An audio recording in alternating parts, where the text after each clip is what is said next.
Amém. Bom, irmãos, podem sentar. Eu tenho 5 pães e 2 peixinhos. Eu venho trazer os 5 pães e 2 peixinhos e clamando ao Senhor que venha multiplicar essa palavra e venha abençoar o seu coração. Em nome de Jesus. Eu quero ler uma palavra que está primeiro em Atos 5, 40 e 41, que diz assim: E concordaram com ele, e chamando os apóstolos, e tendo-os açoitado, mandaram que não falassem no nome de Jesus, e os deixaram ir. Retiraram-se, pois, da presença do conselho, regozijando-se de terem sido julgados dignos de padecer afronta pelo nome de Jesus. E todos os dias, no templo e nas casas, não cessavam de ensinar, de anunciar a Jesus Cristo. Amém? Olha para quem está do teu lado e pergunta assim: meu irmão, que afronta essa semana você sofreu pelo nome de Jesus? Você pode se lembrar de alguma afronta que você sofreu porque você é crente?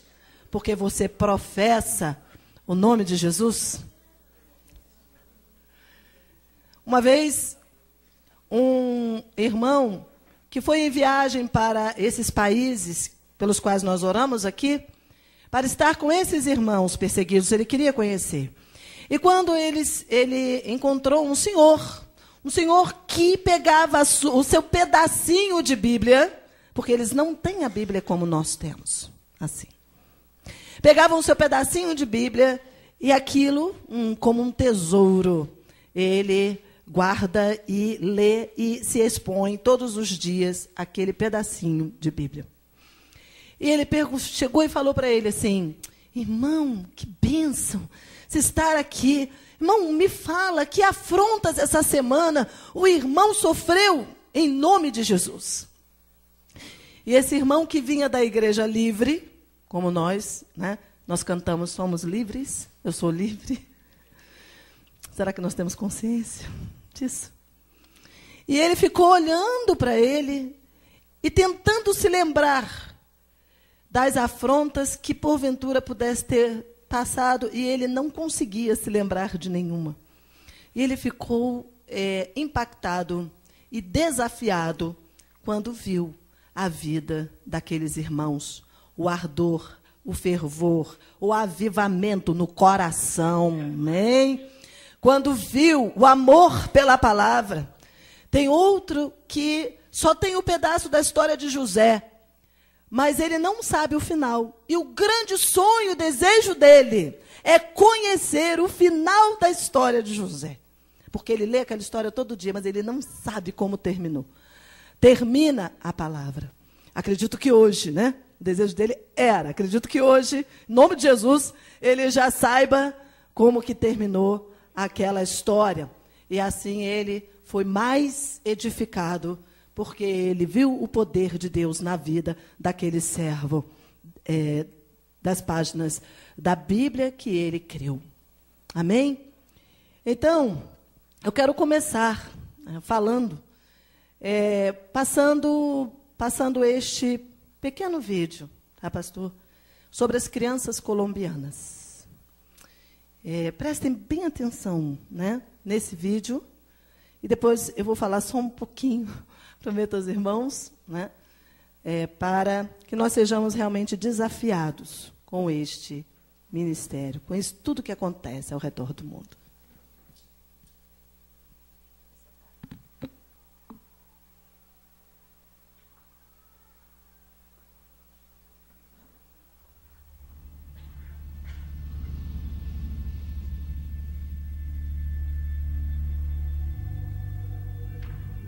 Crianças são o futuro da Colômbia.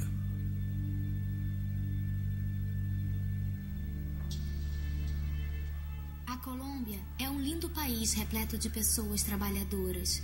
Mas hoje, estima-se que cerca de 14 mil crianças estão na lista dos grupos armados, que são a causa de muitas mortes e destruição.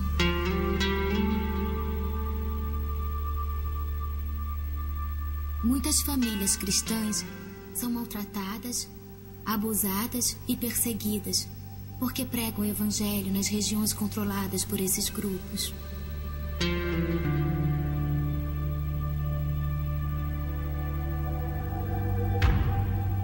Deixai vir a mim os pequeninos, e não os impeçais, porque dos tais é o reino de Deus.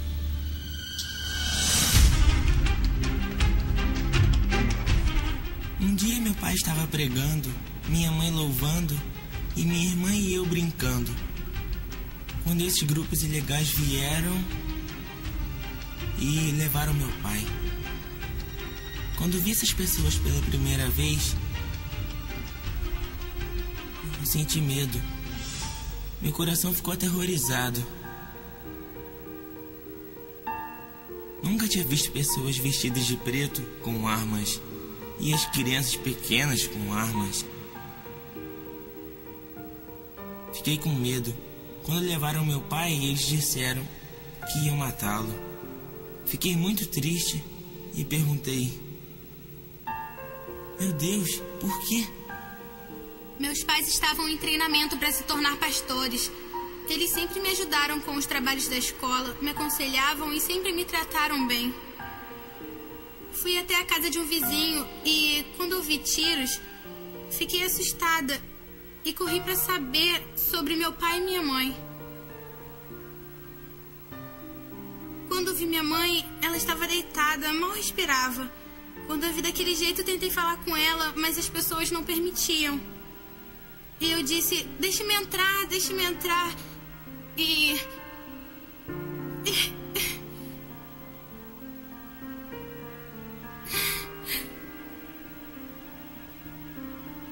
eu também queria falar com meu pai, porque ele ainda podia falar. Ele disse que não conseguia sentir suas mãos e pediu para ser levado rapidamente ao hospital. Queria falar com ele, mas não deixaram. Então os irmãos da nossa igreja vieram e oramos pela minha mãe e por meu pai. E depois de uma hora, alguém chegou com a notícia de que minha mãe havia falecido. E eu disse: não era para Deus ouvir nossas orações? Porque ele não respondeu, então.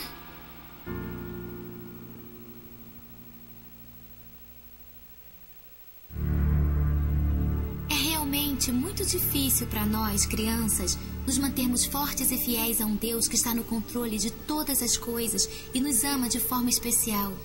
E também é muito doloroso saber que muitas crianças da nossa idade são as que perseguem, torturam e matam nossas famílias.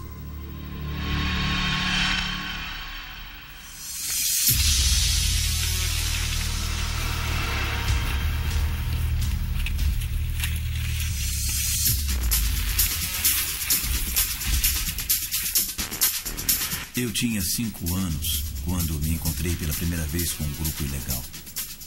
Eles vieram até a fazenda onde morávamos e decidiram montar um acampamento, um centro de operações ali. Fiquei muito interessado na forma como eles nos tratavam e no jeito que agiam conosco. Eles nos convidaram para brincar com eles de correr na praia, de pique-esconde e nas plantações e também com armas. A diferença era que nós brincávamos com gravetos e eles carregavam armas de verdade. Eles nos diziam para não nos preocuparmos, pois era apenas um jogo, para que pudéssemos jogar e nos sentir bem. Diziam que suas armas nunca iriam disparar, pois suas intenções eram apenas brincar conosco e nos divertirmos juntos. Eles nos colocavam em suas costas. Contando. 5, 6, 7. E subíamos em seus ombros. Como éramos pequenos, gostávamos daqueles jogos e adorávamos brincar com eles. Essa foi uma das maneiras que eles chamaram minha atenção, porque sempre estavam disponíveis para brincar conosco. O que eu achava que era uma brincadeira ou diversão era, na verdade, um treinamento. você pode ver crianças de todas as idades e isso faz com que você seja confrontado ao ver a liberdade que eles não têm e a vida espiritual que eles não têm. É horrível e até mesmo espantoso ver crianças de 12, 10 ou 9 anos sendo assassinadas. O grupo foi diretamente para os internatos para recrutá-los e disseram aos professores: precisamos de mais crianças e ninguém pode nos impedir. É obrigatório aos professores que permitam-lhes recrutar crianças. Caso contrário, serão mortos. Isso aconteceu ano passado, enquanto estávamos na escola. Chegou a notícia de que eles estavam recrutando crianças. Eles exigiam que as primeiras deveriam ser as filhas dos pastores. A situação piorou, assim como o recrutamento das crianças. Alguns rebeldes disfarçados sequestraram crianças e as levaram para a floresta e as preparavam ou torturavam.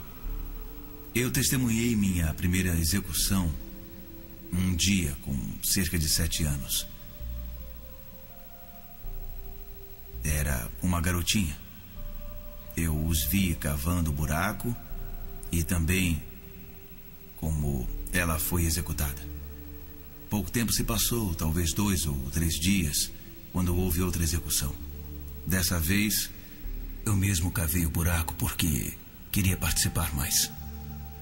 Nem um mês havia se passado quando eu quis participar sendo o atirador. Tinha 8 anos quando executei alguém pela primeira vez. Um único terrorista assume a tarefa de destruir 100 ou 500 igrejas. Eles nos ensinaram a nos tornarmos tão radicais lá que os cristãos acabam sendo um alvo militar. E no meu caso, estava disposto a eliminar minha própria família, porque eles haviam se tornado a própria organização.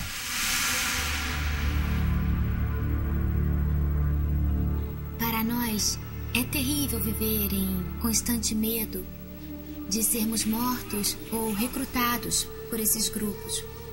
Nossos pais temem por nossas vidas e, por isso, nos mandaram para lugares seguros, longe deles. Às vezes, não os vemos por anos e nem sabemos se eles estão vivos. Eu cheguei a esse lugar porque houve uma situação em minha casa e meu pai foi assassinado por um grupo armado ilegal. Quando mataram, eu tinha apenas 7 anos. O que aconteceu comigo acontece com muitas crianças. E eu quero que isso acabe. Eu não me lembro muito dele, mas eu sinto muita saudade.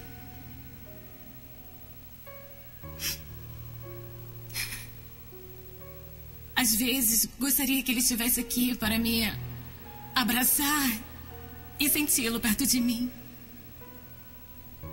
Foi muito difícil porque foi a primeira vez que eu tive que me separar da minha família.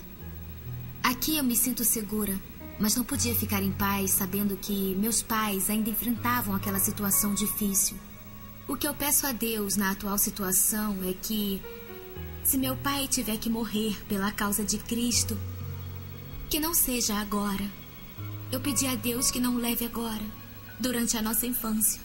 Eu oro dia e noite, às vezes leio a Bíblia na minha cama e oro muito por meu pai e peço a Deus para protegê-lo. Às vezes neste lugar sinto muito a falta da minha família, de brincar com minha irmã, de minha mãe que vinha todas as manhãs me abraçar e me beijar, e também do meu pai, que sempre me ensinou a ser correto. Sinto muitas saudades da minha família. Muitos não enxergam essa situação e nem sequer sabem que estamos resgatando crianças ou que as tiramos das garras desses grupos ilegais. Muitos não sabem e nem acreditam como vocês podem tirar as crianças das mãos desses terroristas. Conseguimos isso com a ajuda do Senhor. E não acreditar nisso é não acreditar em milagres e no próprio Senhor Jesus. Eu conheci muitas crianças que se mataram porque não suportaram A rejeição e o fato de todos ignorarem suas opiniões. Acredito que a igreja hoje tem papel especial e fundamental. Por isso agradeço a Deus por levantar igrejas entre nós. E sei que ainda há tempo para fazer algo por essas crianças. Quando eu cheguei aqui, eles me ensinaram sobre Deus e os meus pensamentos mudaram. Se Deus não quis que os meus pais sobrevivessem, foi por um propósito.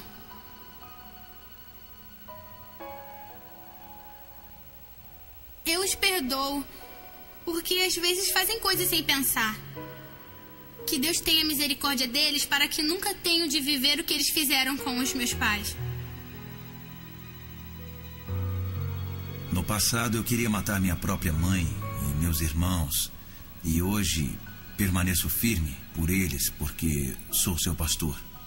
Quero pedir oração e que você sempre se lembre de nós em suas orações. Ore por nossas crianças nesse país, porque elas sofrem com tanta violência. Sofremos por saber que crianças com 10 anos estão sendo recrutadas por certos grupos. Em 10 anos, o que se tornarão? Serão grandes criminosos. Mas se nós orarmos por eles, Deus pode resgatá-los e amanhã podem se tornar grandes pregadores. Crianças são o futuro da Colômbia.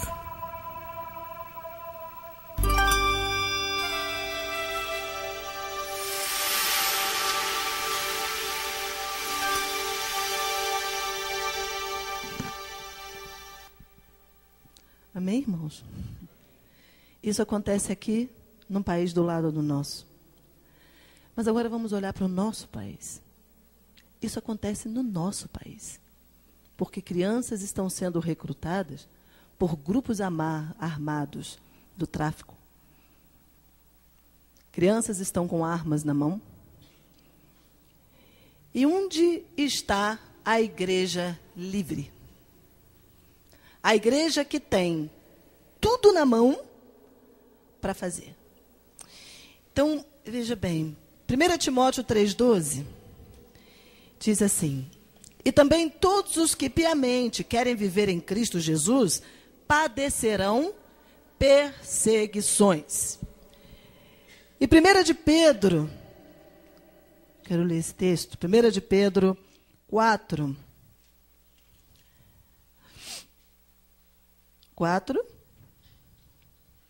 1 de Pedro 5, desculpa. 5, 4.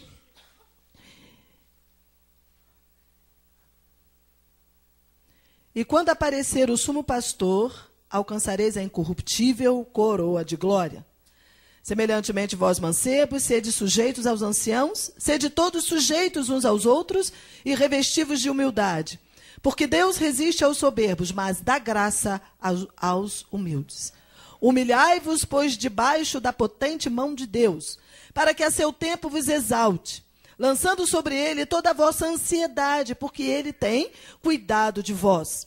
Sede sóbrios, vigiai, porque o diabo, vosso adversário, anda em derredor, bramando como leão, buscando a quem possa tragar, ao qual resistir firmes na fé, sabendo que as mesmas aflições se cumprem entre os vossos irmãos no mundo. Amém? Primeira coisa que aqui tem é que nós somos um só povo. Que as aflições que esses irmãos estão passando, nós também passamos. Nós passamos por eles, mas também nós somos dita uma igreja livre. Mas eu te pergunto, será que somos de fato livres? Jesus veio para nos libertar. De quê? De quê? Veio para nos tirar deste mundo e nos transportar para o reino do Filho do seu amor. Quem é você? De que lado você está? Esses irmãos, essas crianças tão adultas, eu gostaria até de passar outro vídeo de uma criança que tem um problema sério, mas que ela decidiu servir a Jesus aqui no Paraná, aqui no Sul. Essas crianças e esses irmãos desses países tão severos, eles são provados todos os dias. Eles são provados na sua fé, eles pagam com a sua própria vida, eles perdem seus bens, eles perdem coisas palpáveis, são atingidos na sua alma. Eles têm que escolher. E aqueles que são desafiados, eles escolhem. Ou eles prosseguem, ou eles desistem. Não existe meio termo. Não existe meio termo. Então, em muito, eles são muito abençoados. Porque, na verdade, eles sabem que a vida deles não está nesse mundo. Eles não temem aqueles que podem matar a carne, mas eles temem aquele que pode lançar no inferno. Amém? Eles sabem quem eles são. Eles sabem quem eles creem. Eles sabem para onde eles estão indo. Eles têm uma viva esperança no seu coração. Amém? Eles esperam o Senhor da glória. E eles chegam à maturidade desta criança que diz: se Deus permitiu que os meus pais foram mortos, é porque existia um propósito. A palavra diz: entrega o teu caminho ao Senhor, confia nele, e o mais ele fará. Será que nós podemos nos lembrar da nossa semana e nos lembrar de quantas vezes murmuramos por causa de uma situação que não estava ao nosso gosto? Que não estava perfeitamente de acordo com aquilo que eu esperava, que nós esperávamos? Será que as nossas tribulações, nossos problemas assumem uma dimensão tão grande, se torna uma muralha tão grande, que fica maior do que o Deus que nós servimos? E por muito pouco viramos as costas e traímos uns aos outros. Quebramos a aliança que fazemos à mesa da ceia. Meu querido, fala para quem está do seu lado: você tem uma aliança com Cristo, mas você tem uma aliança com seu irmão. Você tem uma aliança com o pastor que vela pela sua alma. Você tem uma aliança com a igreja local, porque essa igreja tem um propósito, cumpre um propósito de Deus para esta cidade. Amém? E a igreja na cidade cumpre um propósito de Deus para a cidade pela qual Jesus se referiu pelo nome da cidade: Tiro, Sidom, Betsaida. E ele está interessado em Nova Friburgo. Amém? Isaías 62 declara: sobre os seus muros, ó Friburgo, eu pus atalaias. Cadê os atalaias? Jesus está chamando os atalaias. Eu pus atalaias que não se calarão de dia e de noite. Amém? Ó vós que fazeis lembrar ao Senhor das suas promessas, não deis a ele descanso, até que Nova Friburgo seja colocado como objeto de louvor nessa terra. Amém? Esse é um chamado.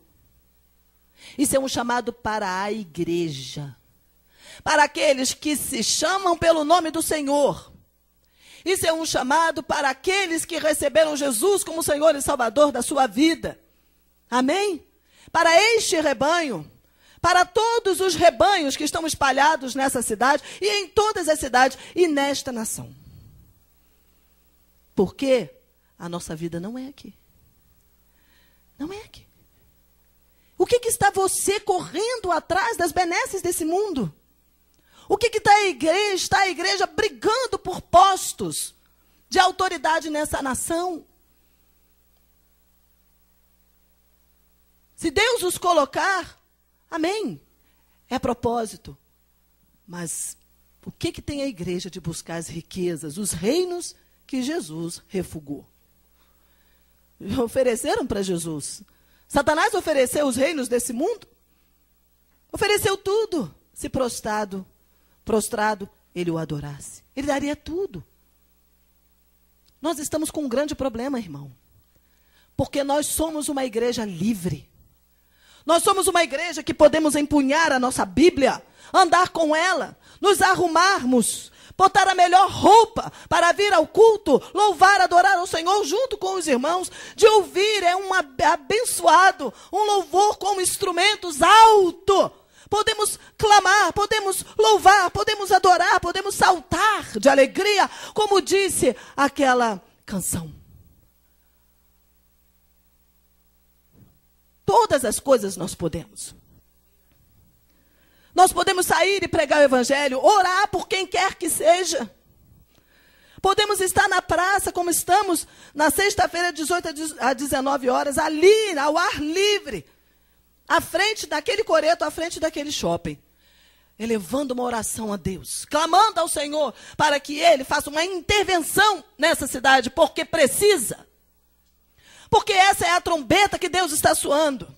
Porque se a igreja não for para o seu altar, não for para os seus pés, eu quero te dizer que nada vai acontecer nessa cidade. Que todo o dinheiro, todo o recurso vem pelos jornais, mas não chega na mão do povo. Eu quero te falar o que Deus falou na sexta-feira, naquela intercessão. Eu louvo a Deus porque éramos umas 40 pessoas já. 5 denominações representadas ali. Uma igreja. A configuração de unidade, que foi isso que Deus trouxe ao coração. É necessário fazer uma configuração de unidade, porque a igreja em unidade, nada poderá impedir o seu agir. Salmo 133 é o decreto de Deus para Nova Friburgo. Oh, quão bom e suave que os irmãos vivem em união. É como óleo que vai descer pela barba de Arão, e ali o Senhor vai ordenar a sua bênção. Ninguém fará nada nessa cidade sozinho. Deus ouve o seu povo. Há um corpo aqui. E nós precisamos entender isso. Precisamos ir em direção um ao outro. Precisamos reconhecer Cristo no outro. Beber das unções um do outro. Porque Deus distribui as suas unções como Ele quer no corpo. A multiforme sabedoria de Deus será conhecida nos lugares celestiais. Na sua igreja. Mas ninguém tem tudo. A igreja tem. A igreja tem tudo. O Espírito Santo, Ele se move em plenitude nessa igreja. Todos os dons, todo o poder, toda a autoridade. Mas ninguém sozinho tem tudo. E o que nós, Igreja Livre, não aprendemos ainda é beber das unções um do outro. Porque Deus derramou nesse vaso que é você uma unção específica. Porque você é uma pedra viva. Você faz parte do corpo. Você é colocado num lugar específico que é só você que é colocado ali. Somos pedras vivas, sacerdócio santo. E se você não buscar os melhores dons, não crescer, não desenvolver, ficará uma lacuna. O corpo fica capenga. E aí vem um grande problema. A Igreja Livre, eu descobri que é a que realmente está em perigo. Somos nós. Esses irmãos não estão em tanto perigo como nós estamos. Porque eles sabem quem são. Eles são desafiados todo dia com a própria vida. Então eles confessam Jesus, tiram da onde não tem a força que necessitam. São capazes de perdoar, como aquela criança, aqueles que mataram seus pais. E pedir a Deus que eles não passem nunca pelo que eles fizeram os seus pais passarem. São adultos espirituais. Amém? Essa igreja tem amor pela palavra. Eles têm, muitos deles, um pedacinho, uma página. E eles se alimentam dessa página todo dia, da mesma palavra. Mas a palavra sem o Espírito, ela não é nada. Mas tem o Espírito que revela dentro deles o verdadeiro Evangelho. Jesus é revelado nesses corações. Amém? Eles não têm nome. Eles são cristãos secretos. Eles vivem nas sombras. Eles não podem nem se identificar em muitos lugares uns com os outros. Eles fazem que oram nos países muçulmanos como os outros, mas ali estão invocando a Deus. Não podem ter uma reunião abençoada como essa. Não podem vir. Não podem se reunir, orar uns pelos outros, encorajar um ao outro. Mas nós precisamos desenvolver uma consciência de que nós somos encontrados por Jesus no meio das trevas, de que o mundo é treva. E se Jesus não raiar no seu coração, em plenitude, não tem meio termo. Ou você está nas trevas, ou você está em Cristo. Não existe em cima do muro. E é isso que é o nosso maior problema. Porque podemos estar dentro de uma igreja e estar enganados. Podemos vir toda semana a um culto. Podemos participar do louvor, da oração, de outros movimentos dentro da igreja. E, de fato, não ter nascido de novo. Nunca ter saído das trevas. Porque nunca somos desafiados. Podemos entrar numa religiosidade. Tão facilmente nós somos assim. Podemos clamar, adorar, tudo na carne. Nós podemos orar, clamar, adorar, pregar, tudo na carne. Nós aprendemos rápido a fazer tudo. Sabemos fazer. E bem rapidamente deixamos o Espírito de lado. E cedemos a muitos enganos do diabo dentro da igreja, que anda em derredor para tragar aqueles que não se colocarem no lugar devido. Meu Deus, como nós somos desafiados. Como nós somos desafiados nessa hora, em olhar para a nossa condição. Aqui no nosso mundo, o diabo usa a atração pelos benefícios do mundo para nos esfriar. Tem um pastor daqui, da igreja, luterano, pastor antigo da igreja. O primeiro, um dos segundos, não sei, não, dos segundos não, mais para cá. Né? Que quando a igreja, ele estava começando o culto em português. Então a igreja cresceu, as pessoas precisavam, as pessoas estavam necessitadas, as pessoas iam porque precisavam resolver as suas situações. E quando elas cresciam, e o Senhor ia abençoando, ia dando, abençoando as finanças, a saúde, a casa própria, o irmão prosperava e já tinha uma casa no campo, e já tinha uma casa na praia. Então a igreja começou a esvaziar. Porque as pessoas não, agora, elas tinham outras urgências. Elas precisavam curtir os seus ganhos. Então já não tinham mais tanto tempo para estar diante do Senhor. E iam curtir o mundo. Ou o que a sua alma, não precisa nem ir para o mundo, não. É o que a sua alma está desejando. Quantas vezes, quando falamos em campanhas para prosperidade, para cura, meu Deus, enche. Quando falamos de oração, quando falamos em realmente tomar a identidade de Cristo, e estar à brecha pela cidade, buscar as vidas, fazer a única coisa que Jesus nos mandou fazer, ide, fazei discípulos. Foi a única coisa que ele te mandou fazer. Foi a única coisa que ele nos mandou fazer. Mas nada. Se tudo que tem dentro da igreja não está atingindo esse propósito, nós temos que rever. Porque a compaixão pela cidade está no coração de Jesus. Irmãos, o povo dessa cidade está sofrendo. A tragédia continua como está. Nada aconteceu.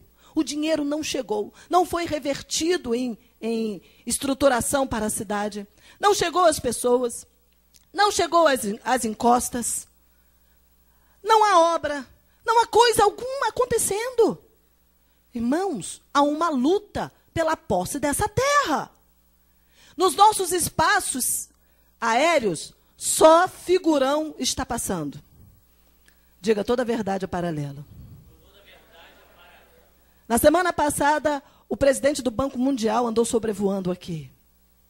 No reino espiritual, na semana passada, veio uma imagem do principado da nação para andar por todas as instituições oficiais da cidade. Sabe o que é isso? É uma luta pela posse da terra. Mas graças a Deus que o Senhor nos incomodou e que nós estamos nos levantando, porque onde tem um ou dois, dois ou três reunidos no nome do Senhor, o Senhor está no nosso meio. O seu poder é muito maior do que qualquer. E naquele dia, dia 10, nós estávamos lá. Foi a primeira vez que nós fomos, né? Assim, depois que falamos com outras denominações, porque naquela semana o Senhor me incomodou, foi na quarta-feira, você tem que ir às igrejas para conclamar o povo, soar essa trombeta. E naquele dia mesmo que ele falou, eu liguei e fui a 2 igrejas, e chamei o povo, depois eu fui a outra igreja, chamei o povo, e no domingo, e na sexta-feira, eu nem sabia que ela ia estar ali, na sexta-feira, lá na praça, nós nos levantamos às 18 horas, para quebrar o poderio desse principado sobre a cidade. Que ainda que ela caminhasse, não ia ter nenhum êxito, não tenha nenhuma repercussão no reino espiritual. Irmãos, você ouviu falar alguma coisa? Nada. Ela foi reduzida a nada, porque muito maior é o nosso Deus. Amém? Maior é o Senhor do que tudo, do que todos. Glória a Deus. Aleluia, aleluia. E nessa sexta-feira, fomos para a rádio. Abriu lá a rádio, nós entramos para falar. E nessa sexta-feira, já éramos quase 40 pessoas, 5 denominações representadas. Ninguém com placa, ninguém dizendo de onde era. É um povo só, olha que maravilha, naquele coreto. E ali no meio da intercessão, o que o Senhor trouxe? Trouxe o seguinte, que assim como aquela nuvem estava entre os egípcios e o povo e não os deixavam ver, existe uma nuvem, só que essa não foi trazida pelo Senhor, foi trazida pelas trevas, que não nos deixa chegar às pessoas que de fato estão sofrendo. E não deixa as pessoas chegar às igrejas. Elas estão lá e nós estamos aqui. Nós não as reconhecemos, não sabemos onde elas estão, sabemos que elas existem, que tudo está como está, mas nós não chegamos até elas. Só chegamos com assistencialismo, mas não chegamos com o poder de Deus, não chegamos com a palavra, não chegamos com a solução, porque a solução é Cristo. E eu chorei muito naquele dia, porque isso é a ação das trevas, que impede que haja restauração nessas vidas, nas famílias, na cidade. A cidade está descabeçada. Os governantes não querem fazer nada, porque ano que vem é ano de eleição, e não querem fazer para o ano que vem. Para que quem entre faça. Isso é uma prática política. Então, está na hora de nós entronizarmos de novo Jesus Cristo, nosso cabeça, sobre Friburgo. Porque nós temos uma legalidade. Nós temos a chave da cidade. E na sexta-feira eu já pedi para o pastor levar a chave. A chave está com você, Léo, traz. Porque nós vamos fazer um ato profético aqui com a chave. Também quero uma bandeira, vamos fazer um ato profético com a bandeira. E eu tenho um pano de saco, vou levar o pano de saco. E vamos levar o sofá. E vamos agora fazer barulho para que o Senhor nos ouça até que o poder se rasgue, os céus se rasguem e o poder de Deus seja derramado. Irmão, você crê nisso? Amém, você crê que isso está nas nossas mãos, que o Senhor espera que nós estejamos fazendo isso. que não tem ninguém mais para fazer. A redenção dessa cidade está nas mãos da igreja. Levanta as tuas mãos, está nas minhas mãos. De homens e mulheres de coragem, que não tem medo de enfrentar o diabo. O diabo te persegue. Irmão, te persegue muito. Só que nós não reconhecemos no nosso mundo livre a perseguição do diabo. Nesses lugares a perseguição é no corpo, é com a vida, é tocando nas famílias, nos bens. Mas no nosso mundo livre a perseguição é na mente, na alma. Porque ele vem para nos esfriar. Ele vem oferecendo os reinos desse mundo. Ele vem como uma serpente astuta para trabalhar na nossa alma, nos nossos desejos. Ele vem como ele veio a Eva. Olha, você é um filho de Deus. Você tem direito a isso tudo, vai buscar. Não estou dizendo que nós não temos. Mas tudo que chega às nossas mãos é para colocar no altar do Senhor. Tudo. Tudo que chega à nossa vida, tudo que chega à nossa mente, às nossas emoções, tudo que Deus traz, tudo que Ele trata, é para colocar lá no altar. É para a obra dEle. É para o poder dEle se manifestar. Pastor, então eu não posso ir para a minha casa de campo? Claro que pode. Deus vai lhe conceder o tempo. Amém? Ele vai lhe conceder o tempo. Glória a Deus. Ele falou para os discípulos: vem aqui no lugar à parte. Eles tinham voltado lá da missão que Jesus os enviou. Eles viram Satanás cair. Eles viram o poder de Deus. E quando eles chegaram, Jesus olhou para eles: vem aqui a um lugar à parte. Um lugar de descanso. Um lugar de alegria. Para realmente se gloriar na vitória do Senhor. Mas se não fosse para ter uma missão nessa terra, nós já teríamos ido embora. Eu quero dizer isso para você. Porque não tem nada que um cristão queira nesse mundo, tem? Não tem nada nesse mundo para conquistar. Não tem. Que possa trazer alegria verdadeira ao nosso coração? Não tem. Mas o diabo é tão astuto. Cadê os chamados entre os jovens? E um dia eu estava orando pelos jovens, e comecei a ver que havia uma obra satânica nesse sistema hoje. É o tal do diferencial. Antigamente, nós estudávamos, fazíamos uma faculdade e íamos trabalhar. Fazíamos um curso, outro curso, mas nós tínhamos tempo. Hoje tem um tal de diferencial que todo mundo corre atrás e tem que correr, porque se você fala inglês, todo mundo fala. Porque se você fala francês, aí todo mundo já está falando. Então você precisa ter outro diferencial. Então você vai buscar, os jovens começam a estudar a vida toda, nunca está pronto. E o povo fica lá: pastor, não posso porque eu estou na faculdade. Pastor, não posso porque eu não estou na pós. Pastor, não posso porque eu tenho que ver minha vida, né? Porque eu tenho que fazer o concurso. Pastor, não posso porque agora eu tenho que fazer uma pós. Agora eu tenho que fazer um mestrado. Agora eu tenho que fazer um doutorado. Pastor, não posso porque agora eu tenho que ter inglês. Não, eu tenho inglês, mas agora eu tenho que ter francês. Não, mas eu tenho que ter uma terceira língua. Eu tenho que ter alemão.